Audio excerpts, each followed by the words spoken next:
मंसूर साहब, मंसूर जाफ़र साहब, शौकत पराचा साहब जिस तरह से कह रहे हैं कि मामला यहाँ पे क्रेडिट लेने का भी है, और जो इत्तलात आ रही हैं वो यही आ रही हैं कि अगर डील फाइनल हो जाती है तो फिर वहाँ से यानी ईरान से जो है वो पज़ेक्शी साहब भी आएंगे और इसी तरह से डोनाल्ड ट्रंप भी आएंगे जो कि फ़ाइनल डील पर साइन करेंगे।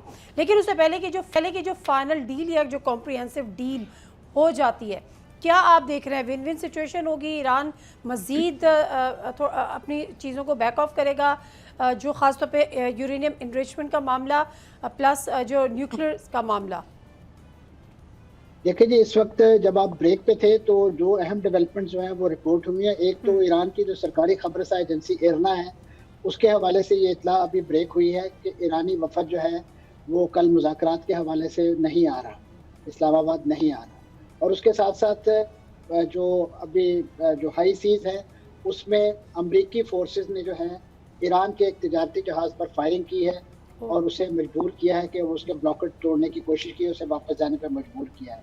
तो ये जो ज़मीनी इस वक्त दो डेवलपमेंट्स हैं ये मैं समझता हूँ बड़े अलार्मिंग हैं, और ख़ास तौर पे ये जो अपकमिंग इस वक्त मुज़ाकरात की जो मेज़ सजाई जा रही है उसको टॉर्पीडो करने के लिए बहुत ही मोहलक किरदार अदा कर सकते हैं। बिलखुसूस ईरान का ऐन मौके पे अभी इस वक्त इस मुज़ाकरात में शिरकत ना करने का ऐलान, क्योंकि उनकी शर्त यह है कि पहले ब्लॉकेट ख़त्म किया जाए, और ब्लॉकेट ख़त्म करने के लिए जो इस वक्त ईरानी चैलेंज कर रहे थे उनको, उनके जहाज़, उसको अभी फायरिंग का निशाना बनाया गया है। बिल्कुल उसी तरीके से जिस तरीके से कल इराक़ची साहब की फ्लीट को सबोटाज करने के लिए इंडियन जहाज़ों को जो है वो फायरिंग का निशाना बनाया गया।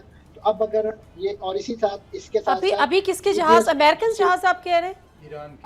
अमेरिकन जहाज़ ने, अमेरिकन जहाज़ों ने जो ईरानी जहाज़ को जो है निशाना बनाया। और इसी तरीके से अभी जो CBS की तरफ से जो इतलात आ रही हैं उसमें ये बताया जा रहा है कि इस वक्त जो जेरड फोर्ड इनका जो तैयारा बरदार जहाज़ है 2 डिस्ट्रॉयर के हमरा वापस मशरक़ वस्ता आ गया है। तो ये ज़मीनी सिचुएशन है जिसमें जंग की तैयारियां इन मुज़ाकरात के साथ साथ जो हैं वो जारी हैं।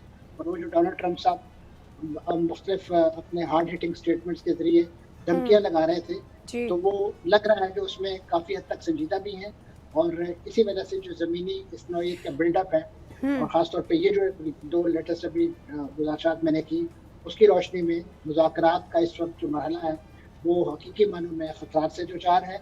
लेकिन बात वही है कि बहुत सारी चीज़ें न्यूज़ के हवाले से ऑलरेडी तय हो चुकी हैं।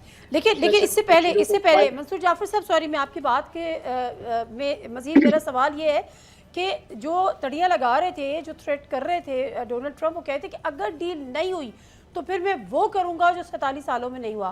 प्लस ये कि यही वाली सारी बातें हो रही थी। हम तो स्पॉइलर बार बार इजराइल को कह रहे थे, या हम हार्ड लाइनर्स कह रहे थे जो ईरान के अंदर एक हार्ड लाइनर्स है। तो यहाँ पर एक तरफ आप कह रहे हैं कि मुज़ाकरात के लिए टीम कल जा रही है, और दूसरी तरफ जो है वो ये अटैक, तो ये क्यों, क्या नहीं चाह रहा अमेरिका? देखिए जी, इसमें न सिर्फ अमेरिका नहीं है, इसमें बहुत सारे और प्लेयर्स भी हैं। खासतौर पे जैसे आपने खुद जिक्र किया कि ईरान के अंदर एक इस्तेमाल की जो बड़ी पुरानी ख्वाहिश और साजिश थी, खासतौर पे वहाँ पे जो हार्ड लाइनर्स का और इस तरीके से जो वहाँ की जो पॉलिटिकल इस्टेब्लिशमेंट है उसके दरमियान एक रिफ्ट जो है वो चली आ रही है। पज़ेश्कियान साहब को एक स्कूल ऑफ थॉट का हेड समझा जा रहा है, और उसके साथ इराक़ची साहब हैं, और उनके साथ बाज़ारैन इनकलाब। असल में इस वक्त वहाँ पे जो सबसे बड़ा डायलेमा है, क्योंकि ईरान को आप समझते हैं कि गवर्न करते हैं वहाँ के रहबर आला के इस वक्त जो जानशीन आए हैं वो इस वक्त मंजर-ए-आम पे नहीं है। वो अपने तहरीरी जो बयानात के ज़रिए मुख्तलिफ मौक़िफ़ अपना पेश कर रहे हैं, जो एक लिहाज से उनकी मंजर-ए-आम से, यानी एक लिहाज से गैर मौजूदगी की निशानदेही करते हैं। बिल्कुल ठीक है। मैं इस पर ज़रा पराचा साहब को भी, सॉरी सर, मैं इस तरह पराचा साहब को भी मौक़िफ़ जानना चाहूँगी। पराचा साहब, इन्होंने कैटेगोरिकली कह दिया, एक तो ये वजह बताई जो ज़ाहिर हुआ है, प्लस उसने कहा कि बहुत ज़्यादा मुतालबात हैं, मतलब अमेरिका की तरफ से मुतालबात अब इतनी लंबी फहरिस्त आ गई कि हमारे लिए वो मुमकिन नहीं है पूरा करना। तो इसलिए तो अब ये तो अजीब सी सिचुएशन सामने बन जाएगी। जो फायरिंग वाला वाक़या है ना, ब्लॉकेड है ना, अभी तो ऐलान नहीं हुआ ना कि ब्लॉकेड खत्म। ईरान ने ये भी कहा कि जब तक ब्लॉकेड होगा मुज़ाकरात नहीं होंगे। सुने ना आप ज़रा धीरे से, ठीक है। ब्लॉकेड है ना, और ब्लॉकेड दोनों तरफ से है ना। अभी ईरान ने भी ये नहीं कहा कि ब्लॉकेड नहीं है। कल जो उन्होंने बयान दिया था, पहले हुआ कि हुर्मुज़ ख़त्म खुल रहा है, फिर उन्होंने कहा कि नहीं चौकीदार हम ही हैं, ठीक है। तो ब्लॉकेड है ना। इस ब्लॉकेड का सदर ट्रंप को मालूम था जब उन्होंने आज ये बात की कि मेरा वफ्द जा रहा है। सदर ट्रंप को ये भी मालूम था कि हमने भी ब्लॉकेड किया हुआ है और ईरान का भी ब्लॉकेड पड़ा है, ठीक है। जो नई फहरिस्त है ना, उसमें आप आइटम बढ़ा सकते हैं, डिमांड बढ़ा सकते हैं। मेन इशू तो वही है ना। क्या है मेन इशू? मसलन ईरान की तरफ से लिबनन पे टॉक्स हो गई, लिबनन पे भी सीज़ फायर हो गया।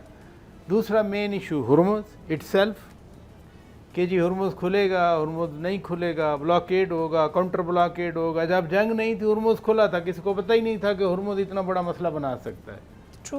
ये एक नया इशू आ गया ना। हाँ, ईरान के हाथ में एक लेकिन नई। पिछली दफा भी जब अटैक होता है इसराइल ने, तो उससे भी ईरान बार बार कह रहा था कि किया मैं नहीं स्ट्रेट, था। हाँ किया नहीं था, किया और नहीं था। कर रहा था दुनिया को कि किया मैं नहीं इसको था। बंद कर दूंगा। किया नहीं था इसलिए कि सिर्फ पिछली बार अमेरिकन एक दिन आए थे, B-52 जब आए थे बम्बिंग करके चले गए थे।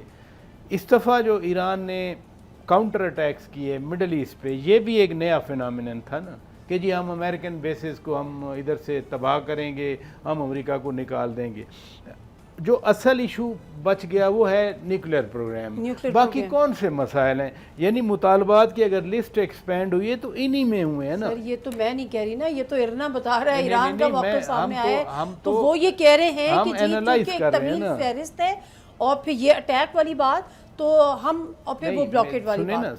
सुने जितने भी मतलब मुतालबात हम हैं इसको ना, सीरियस ना लें, आप ये कह रहे हैं। नहीं, जब तक टॉक्स हो नहीं जाती, जब तक मुआहदे पे साइन नहीं हो जाते, ये ऐसे ऐसे हमारा दिल धड़कता रहेगा।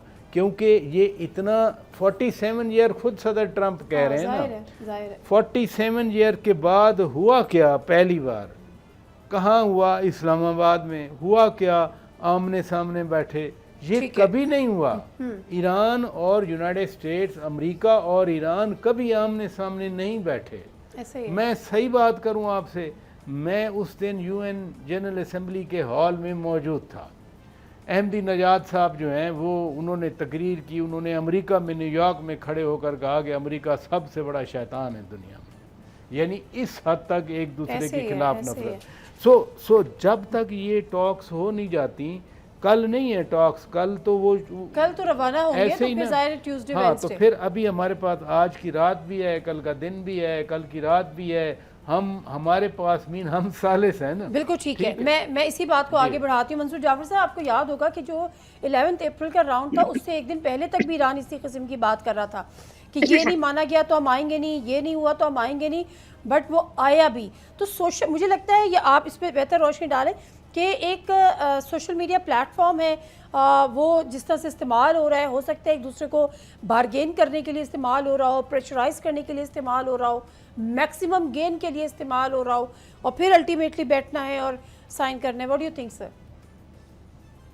जी, इसमें कोई शक नहीं, ये जो मैनूवरिंग है, ये जो कर्रोफर है, ये जंग के मैदान में भी इसी नौइयत का होता है, ताकि अपना खासतौर पे जिन कुव्वतों की हिमायत चाहिए होती है अपनी जो लोकल कंजम्पशन में, ये तमाम चीज़ें वहाँ पे पे बैक करती हैं उनको। और ख़ासतौर पे सोशल मीडिया तो एक ऐसा इमीडिएट प्लेटफॉर्म है कि जहाँ पे आपकी एक ट्वीट जो है, एक आपका नारा मस्ताना जो है, वो आपकी चीज़ों को तह बालो कर देता है। और डोनाल्ड ट्रंप साहब तो माशाल्लाह उनके तो नारे मस्ताने चल रहे हैं जी, तो बड़ा यदोतूला रखते हैं। तो लिहाजा उसमें जो मेन पर्पस जो है वो अपनी लोकल कंजम्पशन और ख़ासतौर पे जो अपनी लोकल ऑडियंस है एट होम, उसको एड्रेस करना होता है, और उनके जो भी कंसर्न है उनको एड्रेस करना। क्योंकि इस नौइयत के नारे लगा के आप मुज़ाकरात पे असरअंदाज नहीं हो सकते, अपनी बातें वहाँ नहीं मनवा सकते। वहाँ पे बहुत सारी चीज़ें जो आपने पब्लिकली प्लेटफॉर्म पे कही होती हैं, वहाँ से आप बच करते हैं और आप रिट्रीट शो करते हैं और चीज़ों को सेटलमेंट की तरफ लेके जाते हैं। और वो तभी मुमकिन होता है कि जब आप दोनों पार्टी जो है वो गिव इन करती है अपने अपने उन सख्त मौक़िफ़ से, अपने अपने उस हार्ड स्टांस से, कि जिसकी बिना पे ये पूरा कज़िया जो है वो कई दहाइयों से लायन चला आ रहा है, और ख़ासतौर पे जंग के बाद से जितने भी मामला हैं। तो लिहाजा सोशल मीडिया पर जो भी चीज़ें आ रही हैं वो एक आप समझ लीजिए एक ऐसे कैटलिस्ट का काम अदा करती हैं कि वो रेट ऑफ रिएक्शन को इंक्रीज तो कर देते हैं, लेकिन उसके किसी हल में मदद नहीं देते हैं, बल्कि वेरी ट्रू, बिल्कुल आप सही कह रहे हैं। लेकिन वही आपकी वाली बात कि शायद लोकल जो उनका ऑडियंस है उसको वो एड्रेस कर रहे होते हैं। تو چیزیں ہیں کہ واقف کچھ اور نظر آتے ہیں، کچھ اور والا حساب بھی ہے. بہت شکریہ منصور جعفر صاحب آپ کا بھی، پراچا صاحب آپ کا بھی بہت بہت شکریہ. ایک بریک لے لیتے ہیں، بریک سے واپس آتے ہیں. اس جنگ میں معاشی کتنا نقصان ہوا ہے، نہ صرف ان فریقین کا جو کہ اس میں براہ راست شامل تھے، لیکن ان کا بھی جو کہ اس سے بالواسطہ شامل ہے، اور اس میں تقریباً پوری دنیا ہی شامل ہے. سبسکرائب کریں اور بیل دبائیں تاکہ کوئی خبر رہ نہ جائے.